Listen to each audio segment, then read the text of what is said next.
Welcome to How to Split a Toaster, a divorce podcast about saving your relationships from True Story FM. Today, who keeps the church?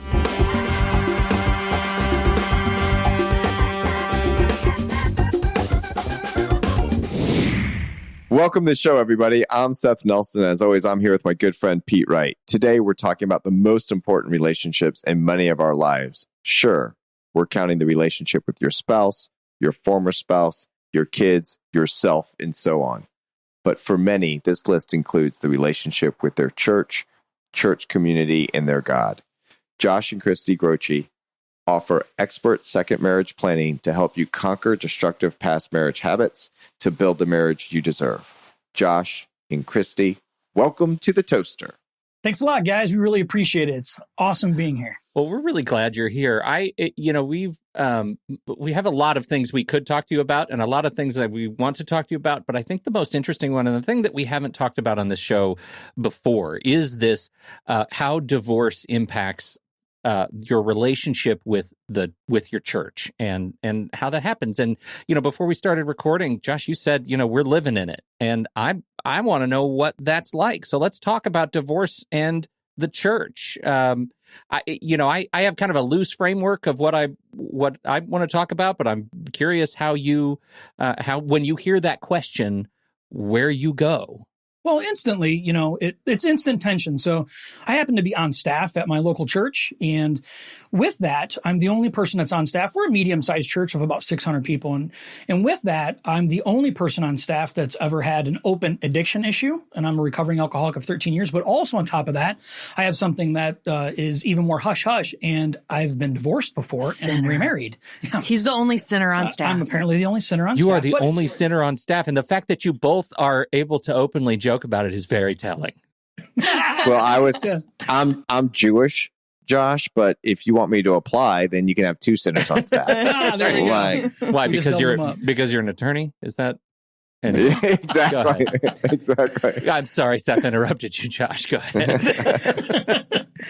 So, it's one of the things that just never goes and is openly talked about. We don't even really have marriage classes at the church. It's really funny. I mean, we're more of an old Baptist style, kind of reformed, new, non-denom style of church. And so with that, divorces are just never really talked about. And we, I'm really good friends with my lead pastor of our church, and he's a great guy. He comes from a very strict upbringing, a very conservative style. And, divorce is just one of those things. You can be forgiven of murder. You can be forgiven of, infidelity. You can be forgiven of a lot of things, but divorce is just one of those things that's just like, we just kind of really don't mess around with any of that. We don't really talk about it. And it's not that they purposely don't talk about it in the sense like we're not talking about that. We just avoid it. The church avoids it. Well, it makes them uncomfortable to talk about. So like Celebrate Recovery, Josh and I are part of Celebrate Recovery at our church. And it's different because people can walk into the church and say, I used to be an alcoholic, but people can't walk in and say, I used to be divorced. Like you're always divorced. And a lot of pastors fear that because they don't want to feel like they're promoting divorce because someone that's in a second marriage is thriving and happy.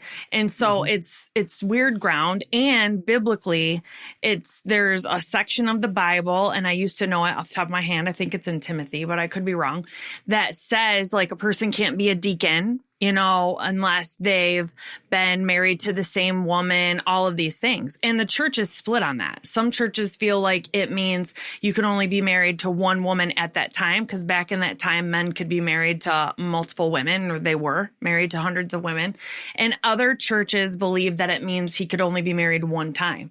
So it's divided on that too. So the church is just divided on all of it, I think. It's just taboo. This is really interesting to me, especially coming from the Jewish faith, because literally the Torah, the 5 books of Moses, mentions divorce more than it mentions marriage. Wow. And in the Jewish religion, when a couple gets married, they will sign a ketubah, which is a marriage contract.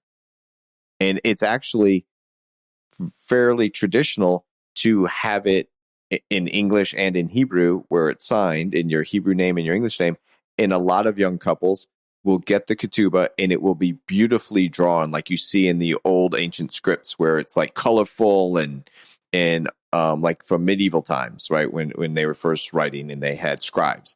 And they'll frame it and they'll put it up in the living room or where it can be seen. It's usually a very beautiful document. And then when you get divorced, you're like, now what do I do with this thing? Yeah. My mom actually has like her grandma's or something framed in her living room.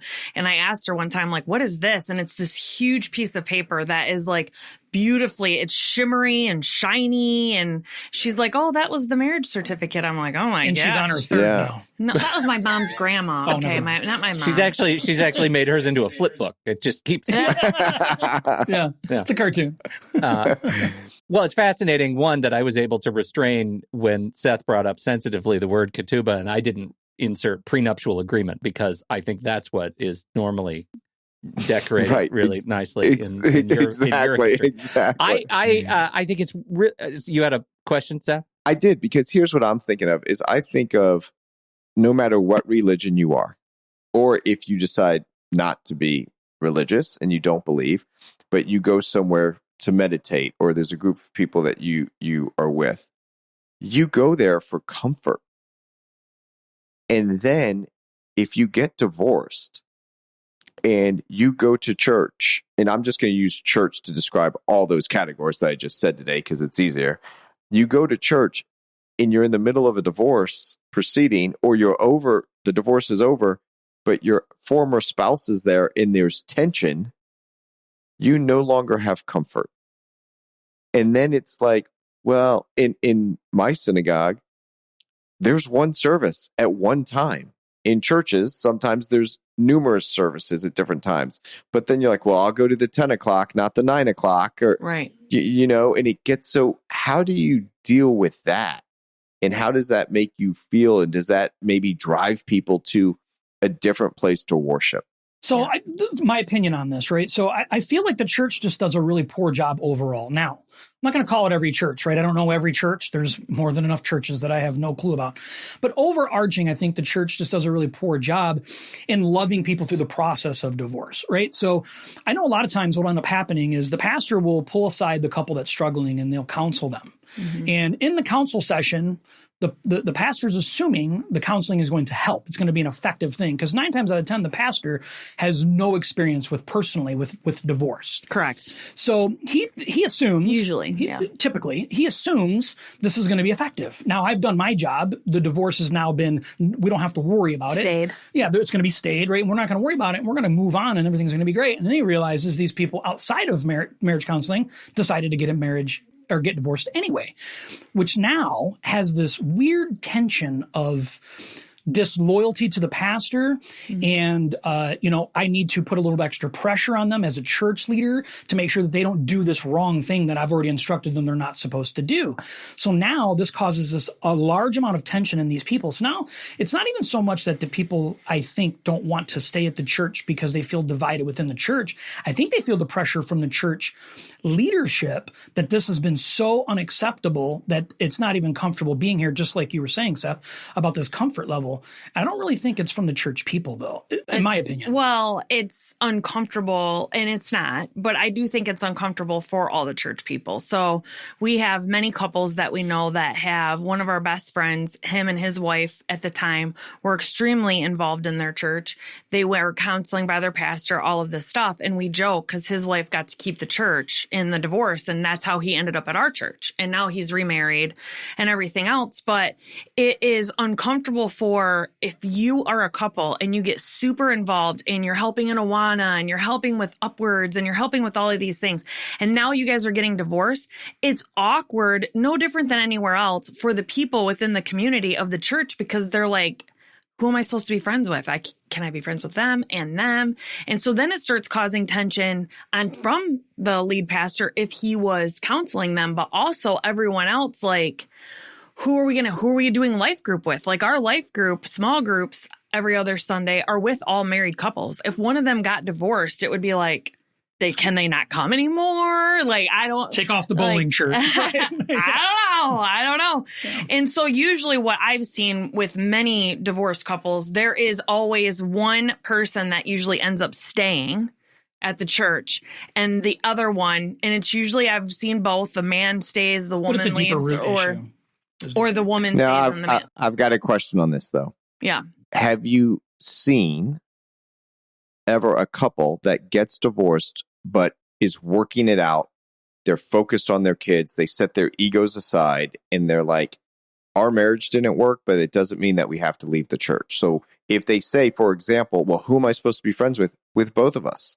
You can invite us both. We're not going to have tension between us. We hope you won't have tension with us. Or do you think that the tension, because there's tension between the spouses that are getting divorced or have been divorced, that now creates tension because no one wants two people in the room that are going to be like stressing everybody else out? I think it's a little bit of both, though, I think because it I think starts- like church needs to love the people well. Like if the people within the church if this was a thing that was common and we all talked about it within the church and hey, divorce is here. Like it's not going away. Let's pretend it's, let's not pretend it's not out there.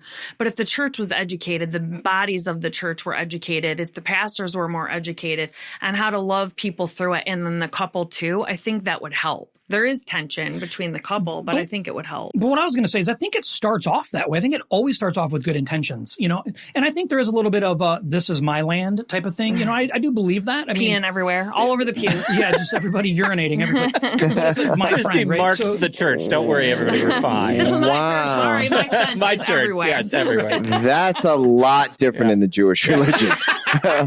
She would win. She drinks a lot of water, so she would definitely win. But I think it always starts off that way. I really do. I think people always start off with good intentions. And then as time goes on and you really start working through the legalities of things, which you're very familiar with, Seth, things start to get a little hairier, than what they anticipated. And now all of a The sudden, body of the church doesn't know how to respond to it either. they don't know how to respond to it. How But many we also people don't have leadership that is instructing them Right. appropriately on that. The overarching purpose of the church is grace and love. Now, I know that's not all of what our faith teaches us, but that is a major portion of it. But how many people have come up to me? They forget that Josh and I are remarried sometimes because we came to this church married. We have 4 kids. And so I think they forget, a lot of our friends within the church, the majority of them have been married, stayed married, are still married. And they'll be like, where's your kids? Why aren't your kids? Blah, blah, blah, blah. And I'm like, oh, they're at their dad's. And they're like, oh. And it's like, they get the don't know head what tilt. to say. Yeah. Right. Yep. They don't know how to handle it. So I feel like if the church body was more educated on how to not make it awkward or what you could say, or maybe give them some questions, that they can answer. Pull my flip book. Something, because it makes them, they're like awkward about it, and then you feel awkward then. It's like, it's okay. Like I'm divorced. You knew that, I wonder, how much of this. I mean, you talk about how the church is not interested in sort of talking about it so openly because it runs into challenges with commitment. And we created this marriage in this church. How could we possibly put our weight behind a broken part of it? But the church community too, right, comes from this church family is made of people who self-select, and maybe they come too because their belief system is in alignment with, the relationship of marriage and not divorce. So you can sort of see, at least I can kind of rationalize how that would be hard, not just for, the leadership of the church, but for the church family itself to have to come to terms with the fact that this thing they once knew is no longer a thing that they can cope with, that they understand, and they have to figure out how to adapt. And that, it seems, is slow. Yeah. And it makes it feel like from this side of it, it's an unforgivable sin. It's like it's such a public thing going through a divorce. And it's like someone can be watching pornography or gossiping or molesting children that has came up in our church, all of these things, and it can be hidden for the most part unless something happens. But divorce really can't. I mean, even alcoholism and things like that. Do you think that the reason it kind of is a sin that doesn't get talked about or is the unforgivable sin is because it's a constant? Once you're divorced, you're divorced. Correct. And that's in their face all the time. Even though you've remarried and you've committed within the church again, let's say, Yep. that but they're divorced. It's not like, hey, I'm a recovering alcoholic and I've been sober for this long, and I go to my meetings and I fight that battle every day, and I'm here at church. I appreciate all your support. Sometimes the divorced person will say, yeah, I'm divorced. It's one of the best things I did. Yeah. And that is going to now be in conflict with the teachings. Yes. Correct. That actually makes me uncomfortable, you saying that. And that's the funny thing about this, right? So I've been in the church community now for a long time. And for Seth, for you to say, I've gotten a divorce and it's one of the best things I ever did, it's almost like that's blasphemy within the church. Like, for you to have an open conversation and be able to say that, like, right? It makes you feel dirty, which it isn't, though, right? Sometimes it's mega, like, justify the reasons why you had to get divorced. The Bible justifies divorce on certain things, but we still feel dirty hearing it, which means that it's just very uneducated within the church. And we are advocates for it, and it still makes me feel uncomfortable when you say it. It's crazy. That is a fascinating embodiment of this conflict, of the conflict that clearly you are living in, that it makes you feel uncomfortable. And yet, would you agree that your divorce led to great things? Like, wasn't it a good thing? The best things. The best things. I wouldn't be making the money I'm making now. I mean, not to make it financially, but I wouldn't be where I'm in today in my career. I wouldn't be as healthy and healed from all past trauma of my childhood if I would have stayed married to that person. I wouldn't have been a better mom. I would have been a worse mom. And everything about my divorce, it's the hardest decision I've ever made because I grew up in the church, but it is the best decision that I could have made. I should have never gotten married to begin with. And that's hard to say because I don't want my kids to ever feel like I don't want them because I got married and they are the best things that came out of it, I ask that to clients all the time is, oh my God, it was such a mistake getting married. I said, I hear what you're saying, but sitting here today with your 2 children, knowing where you are today in the hell you're about to go through in this divorce, would you do it all over again? Because you have your kids, and everyone says, yeah, they're amazing. Yeah, for sure. That answer. No, I actually answered no to that question because my kid's a pain. But nope, wouldn't do it. I don't. You've met the kid, right? Like you agree. Yeah, He's like, I'm rolling the dice. I'm rolling the dice on this one. I'm a darn ATM machine. I mean, that's right. I don't know what's going on here, but I think it's very fascinating to me that we have 2 people that are heavily involved in the church that, and I'm not trying to be judgmental here, or it's going to sound judgmental, so maybe I am. You identify as Christians and not what I would say a Sunday Christian or a Jew that only goes during the high holy days. You try to live it every day. Right. You appreciate that you make mistakes. We're not judging others. But when it's that much ingrained in who you are as part of your core being and how you identify, then to be there and have this experience that you went through in the past kind of be like the scarlet letter that is there, but we can't talk about, is heartbreaking to me. It is. It is heartbreaking. I just had breakfast with the pastor's wife, I don't know, like 3 or 4 weeks ago. And there's a lady on Facebook that we're, friends with. They're one of the ones that you're Facebook friends with, but you're not really friends with them. And she posted this YouTube video that she had posted like 4 years ago. And it has like an unbelievable amount of likes and watches. And she's saying about how if you've gotten divorced and you're remarried, it's biblical to divorce your current spouse. You need to go back to your original spouse because you're committing adultery every day, all of these things. And I started crying when I was talking to the pastor's wife about it because I'm like, it's just so hurtful to hear, that kind of judgment, not from everyone, but that can be out there. Like someone actually telling other people out in the universe, in the world, that if you're remarried, I should divorce him and go back to the emotional, damaging, awful human being that my ex-spouse was. And we were awful together. It wasn't that we were good together. And she said, no, you should be honoring the husband that you currently have. And I get all that, but it's that constant question when we want to be so much of what God wants us to be of, I'm so sorry I got divorced. I'm so sorry I got married. I would never want to go back to that person, but I'm so sorry that I ever got married to begin with, to go through a divorce, because I know that God would not have wanted me. We talk about that all the time, to get a divorce. Can we back up a little bit? Mhm. Because I'm aware of a lot of people that are involved in a church that have to meet with the pastor before they get married. Mhm. Yeah.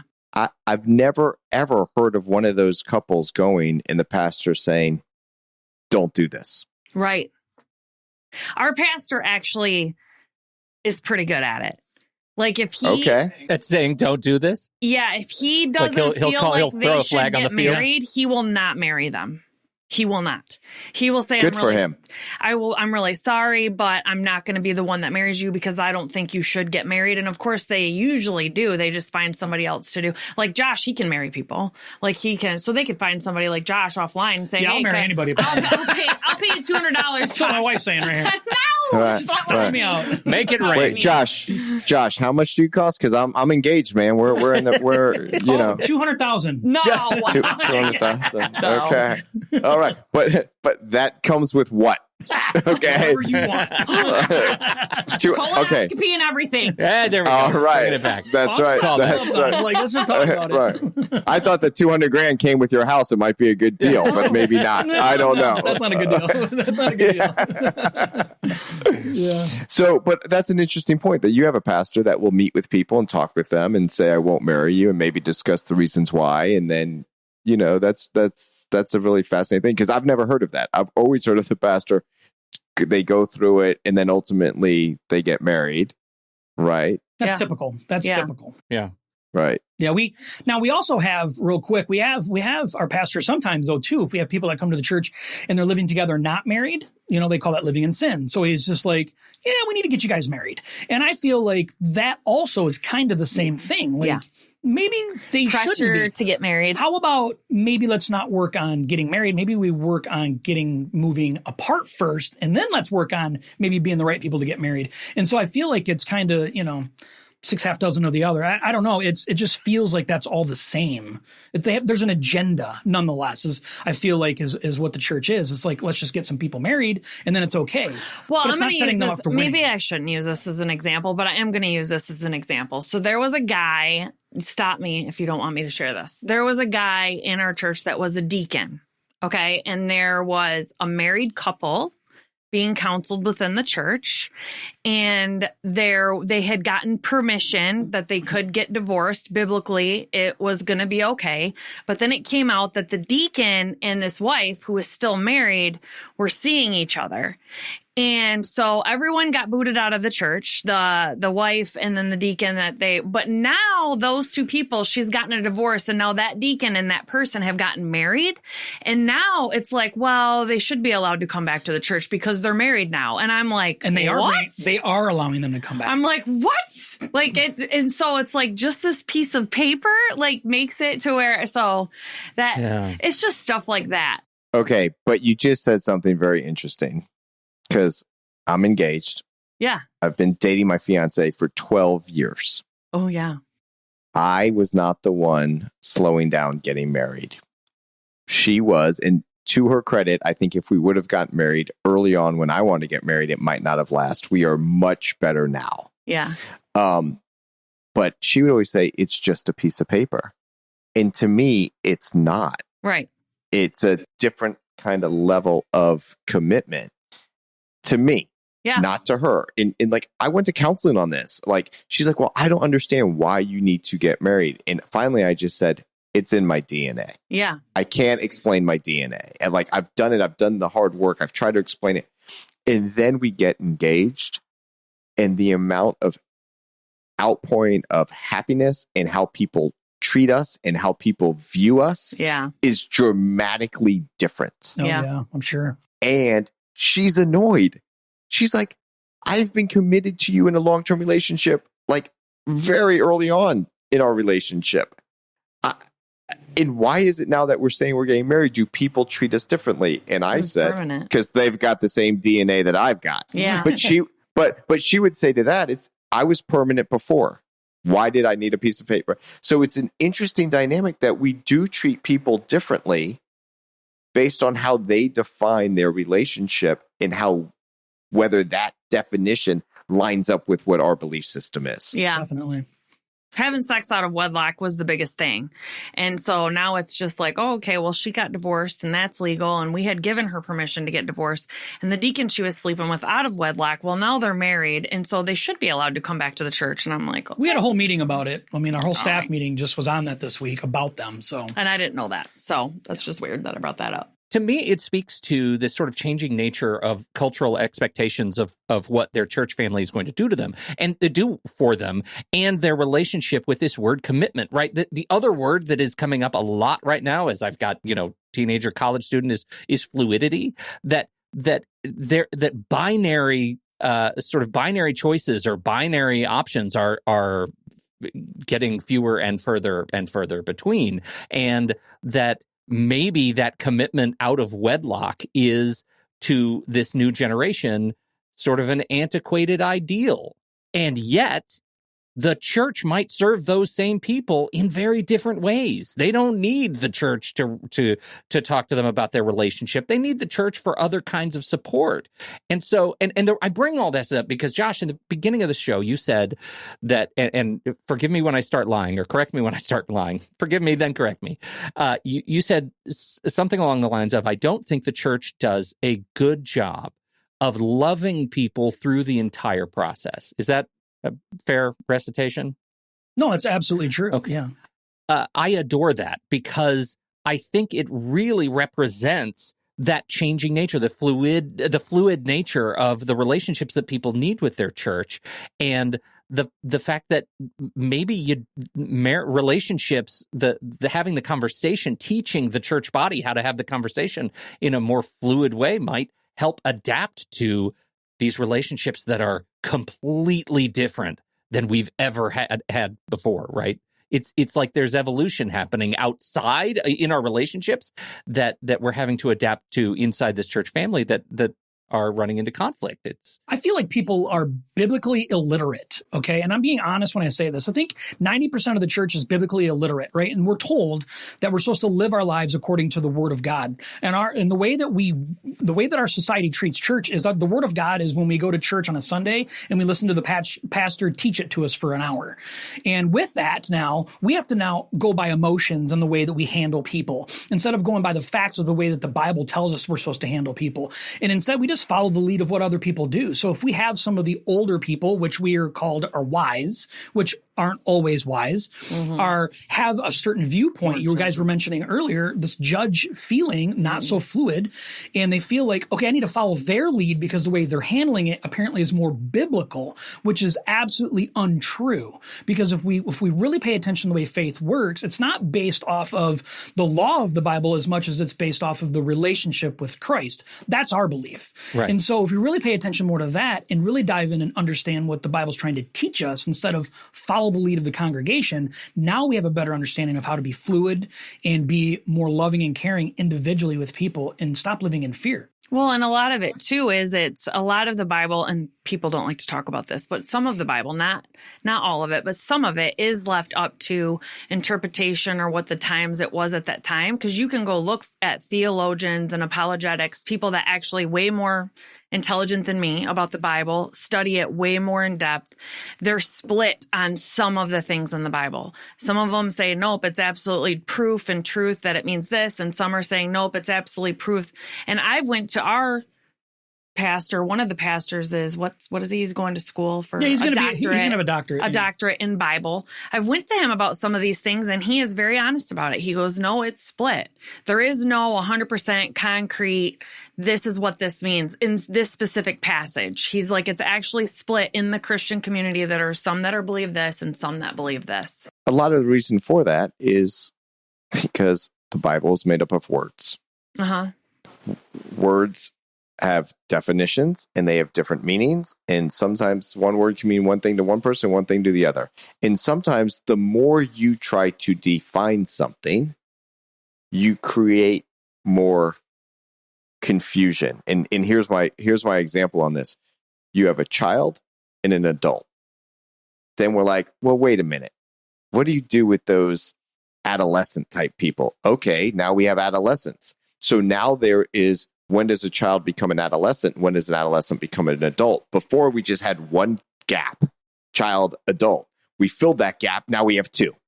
Yeah. So as you start to define things, you might create more specificity for a specific group, but more ambiguity between that group and other groups. And that happens all the time in drafting legal documents that are written.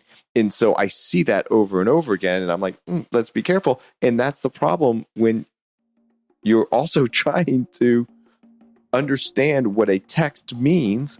And it was written how many years ago? Right.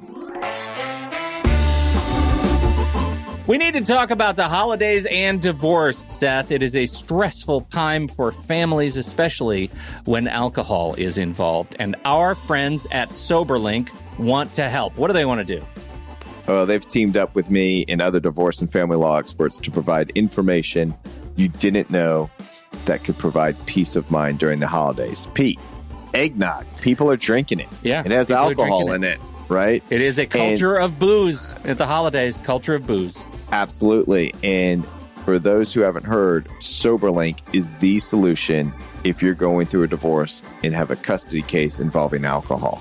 Pete, tell them what it does. Well, if you are, it is a device. It's a little device. It's a breathalyzer type device, and you put it in your mouth and you blow on it, and it takes a picture. It's got facial recognition of you, so it knows that it's you that are blowing the device at the time you are blowing it.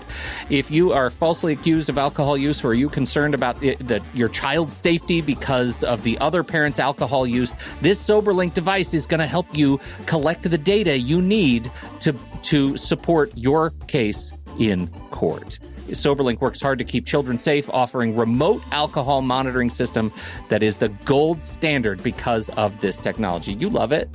Yeah, and I know what people are thinking. Like, I'm not an alcoholic. Why do I have to prove anything? That's a common thing that I hear while I'm representing clients. And here's what I tell them is when you have an independent third-party verification, that's very persuasive to a judge. And the reason you have to prove it is because when you're being accused of something, it's human nature, even for judges, to sometimes assume maybe that is true. We believe the negative, right? And yeah, they'll have to put on evidence and they'll say all these bad things about you. You can get rid of all those problems and all those accusations by blowing in the device and showing I am not drinking when I have care, custody, and control of the children. And therefore, I should be able to spend quality time with them, even during the holidays. Especially during the holidays. And you can get SoberLink's free guide for the upcoming holiday season.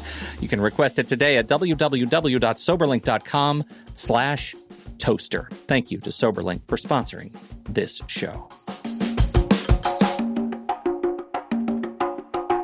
I look at this and I think, God, we church family, the churches writ large work so hard to provide clothes to the cold and food for the hungry. And here a person comes to the church whose relationship is broken. And the church has no answer for that need, no substantive answer for that need. The answer is we can't talk about that out loud, right? Do you have shoes? Because I can get you some shoes if your feet are cold. Right. Do you need an energy bar? Because I've got those right here. I can give you that right now. But I cannot talk to you about your divorce. So I then have to turn to your work as marriage coaches together, working on this second marriage piece, given this sort of ideology that you carry on this other side of your lives with the church. Like, how do you help people to build a positive, healthy second marriage? My assumption is you're working with people in and out of the church on this work, but, I'll let you talk about it. I mean, the main goal, okay, and something that we did, we have a podcast we started a couple years ago, and our very first episode was how to bridge the Christian gap. And that's exactly what this is, right? Us being marriage coaches in this space isn't just marriage coaches to have a healthier marriage, even though ultimately that's the root of what we're trying to do. What we're trying to do is tap into an untapped source of people that doesn't really have somebody to support them, which is exactly what you're leading to. So we think to ourselves, and we've always been the people to fight for people that have a hard time fighting for themselves. Christy has had an absolute horrible upbringing and has become an absolute warrior of a woman in her life. And so, we believe, and I'm the same, right? And so we believe like, we don't mind taking the heat, standing in the front with the shield, taking the bullets to stand up for something that we know needs support. So that's why we want to step into this and try and support people within the church. It is hard. Our own church we're having our second annual marriage event just for blended families coming up in November. And this is our second annual one held it at our church. And I had to get almost in a screaming match with my pastor last year to be able to have it at our church and more on a fundamental basis. And it's like, you don't understand. And I know you're telling me you understand, but I'm not here to support divorce, buddy. It's not what I'm doing. I'm here to support people that's been in divorce. Like, there's a big difference. And so we want to fight for those people that feel already defeated that they can't win at this game. Well, and for me, this has been an incredible journey thus far, and it's only the beginning, that we have found. His name is Ron Deal. He is extremely intelligent. He's a therapist. He's a Christian. He has basically become just niched into the step family industry. He calls it smart step families, and he does it through family life. He's been in it for almost 30 years now, and he helps blended families. He has been a huge support of us and for us. And then also Jay and Laura LaFoon, who are big around Michigan. They are nuclear marriage based, but they call themselves edutainers. So they do like educational things about marriage, but they're fun and they're fun loving. And her sister has been in a blended family. Laura's sister has been in a blended family now for 27 years, and they're actually sending her to our event to be on our panel we're going to have. But it's special, near and dear to their heart because it touches them. They're not blended, but her sibling is. And so they've been a huge support for us too. And so we started it with like guns a-blazing, but along the way we have really found people and Jay and Laura are huge in their faith, they're Christians, to come alongside of us and help us and support us and make sure we don't know everything. We're not even close to knowing everything. Josh doesn't know much at all. So I have her. Yeah, right. That's right, man. Yeah. Josh, I had this conversation just the other day with my fiance. I said, I don't need Google. I got you. Yeah. I'm just arm candy, okay? That's all. That's right. And the credit card. Right. Right. But here's a point that I would like to make, and it's actually something that a conversation that I had with my fiance very early on in our relationship, and it was actually something that she told me later.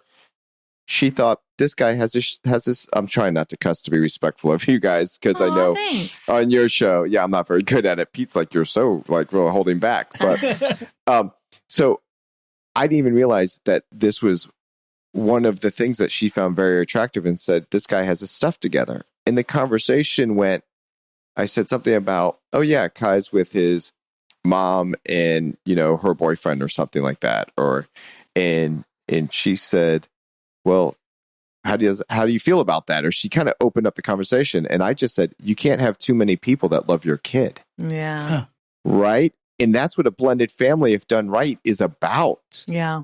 And if you're talking about the church in a remarriage, like I just brought someone in that loves my child and will be a role model and a mentor in a positive way.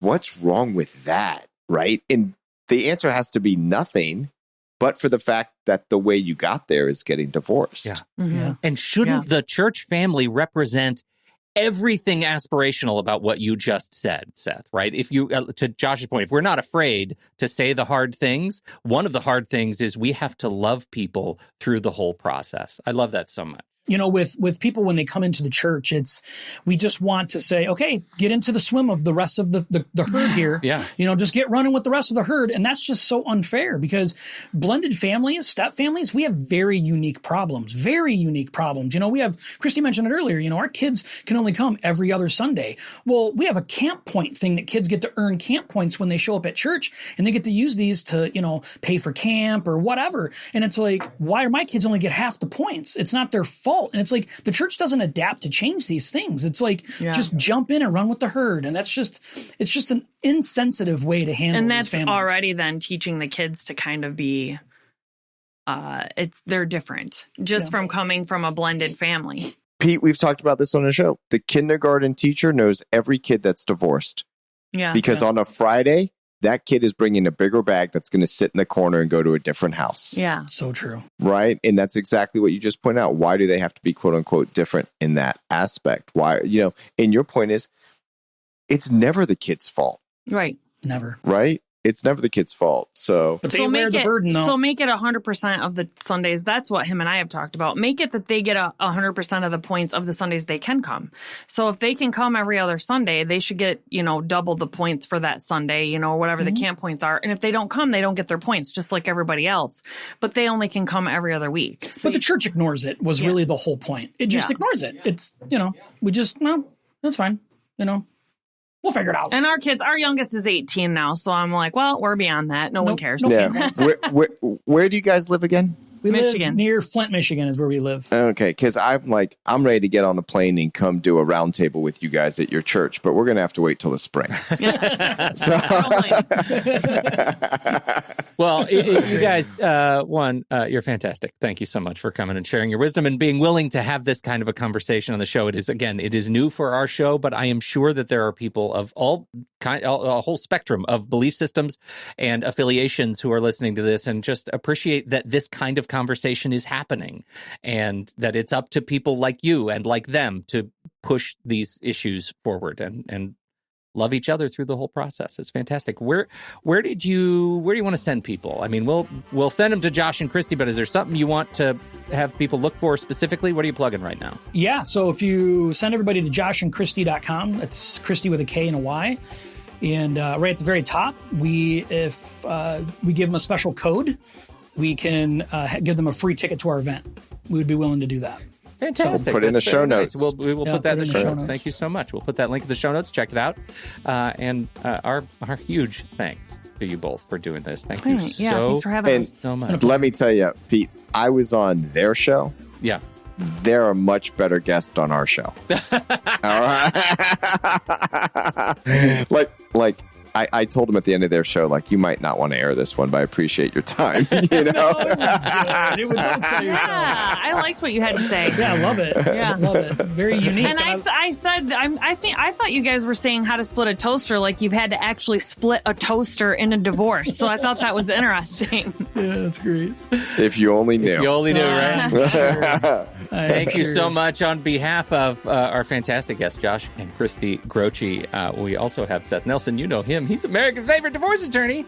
I'm Pete Wright. We'll catch you next week right here on How to Split a Toaster, a divorce podcast about saving your relationships.